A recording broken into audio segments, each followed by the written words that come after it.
Shifting focus to a region that you have served extensively in, sir, and that is West Asia, where there is so much of churning that is happening. Can you explain for the benefit of our viewers what are the key geopolitical shifts happening in West Asia? And also, what are India's interests in this region? Well, let me start with the India's interest first.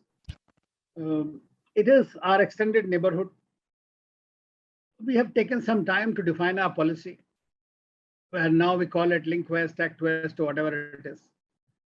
The fact remains is that we depend for our 70% of our energy requirements, 95% of our gas requirements. We have nearly 9 million Indians who are sending $50 to $60 billion, which is 1/10 of your total foreign exchange reserves. It has the maritime lanes, trading lanes through which most of your trade flows. It has choke points where there are problems. But it is also a region which is fraught with conflicts and competition. And forever. Now, India, in the meantime, what we have seen is like Africa, I talked about. In the Middle East, until about a few years ago, our policy was driven by their closeness to Pakistan. Most of them were supporting because of Islamic connections, because of their nuclear power, being a nuclear country, and this closeness in the defense sector and other areas that the Pakistanis had engraved themselves. But on the grassroots level, they liked Indians. They used to come to India, but once they became oil-rich economies, especially in the Gulf countries, we found that they were looking more towards West in the meantime. In the same image that I was away from you. I mean, you can just get up and go there, have coffee and come back. But we had a problem as far as our interactions were concerned. They were driven by a very different kind of strategic reasoning. Mrs. Indira Gandhi was the last one who had traveled. So when I was in Delhi and I looked after this region, I made it a point that we must go there and talk to them. And we had visits of former Prime Minister Manmohan Singh in 2008 to Oman, Qatar, and Saudi Arabia, which changed the complex of our relationship. For the first time, the Saudis agreed for the counterterrorism cooperation with India. It was not there until then. They did not recognize that.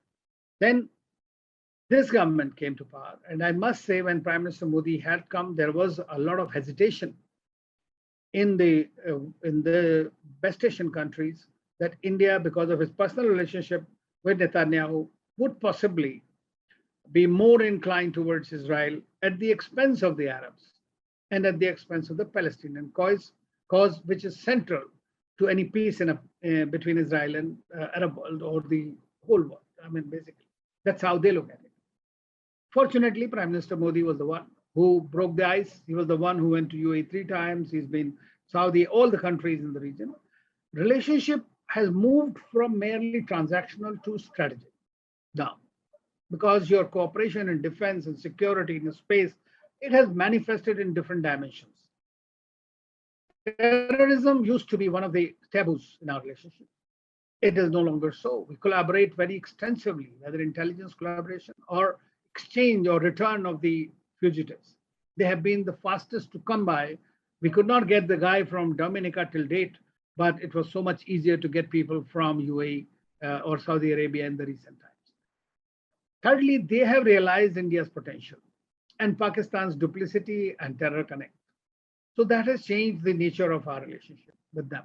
They are investing in India. Saudi Arabia has committed to invest about $100 billion, UAE about $75 billion.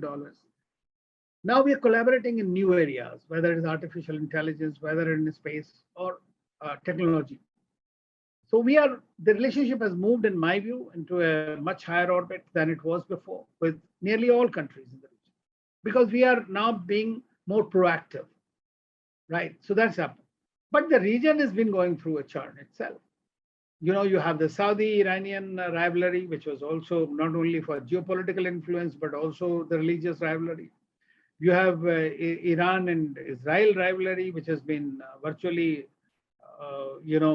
existential for both the countries in that sense of the term. They are indulging in mutually assured syndrome. You have multiple foreign powers working there. China has been expanding its footprint strongly in the region, or probably is going to be the biggest challenge for India in the region, both in the BRI perspective and as well as in the strategic domain.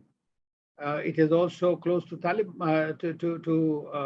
Israel in the sense. And the Americans seem to be retracting from the region, even though they still have dozen odd bases. And they have to look after Afghanistan from Qatar, where they have the biggest base. We have Saudi Arabia, which is changing its track, becoming more economically reformed. The Arab Spring in 10 years have changed the whole complex in the region. But the biggest threat to the region has been the previous administration, US administration's approach. And it has both the positives and the negatives. The negative was the withdrawal from the Iran nuclear deal, which made Iran rush for further nuclearization and crossing the thresholds, causing more fear in the region, and at times nearly a potential war erupting in the region. It could have, but just because of the Iranian, I would say, strategic passions, that it was averted at that time during Trump's year.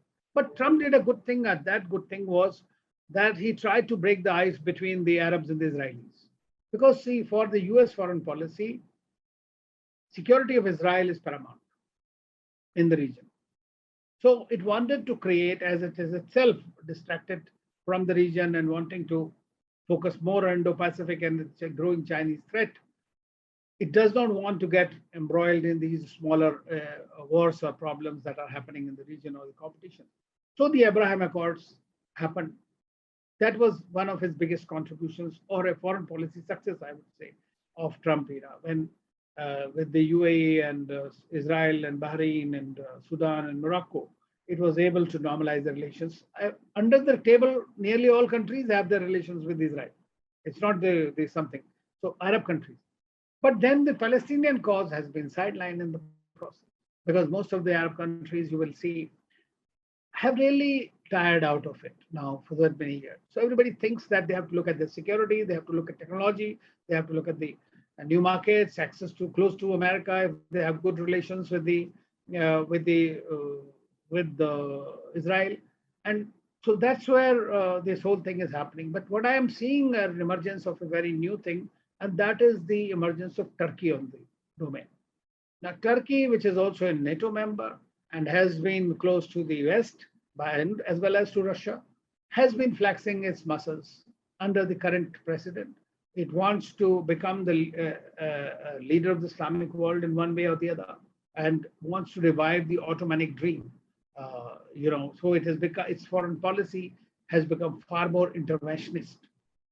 And the Arab Spring time, we also saw that the Qatar, the UAE, the Saudi Arabia, they also became far more interventionist.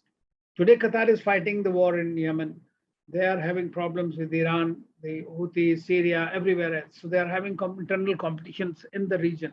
And that's where we are facing a very typical scenario. So in my view, what I look at is, depending on how US behaves eventually, because it's the only hyperpower today, I'm seeing that China, Russia, Iran, Pakistan, Turkey, and to some extent Qatar, might be emerging into a loose alliance compared to the countries with Abraham Accords and Israel.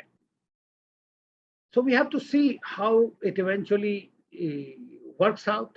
Although China has been playing its cards very well, it's becoming far more active in the region.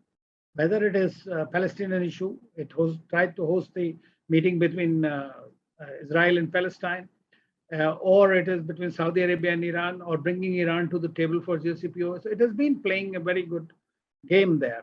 And even during the sanctions time with Iran, it has been able to keep its channels on, and in fact sign a deal for $400 billion investment in the BRI and all that. Whether it will happen or not happen, we don't know.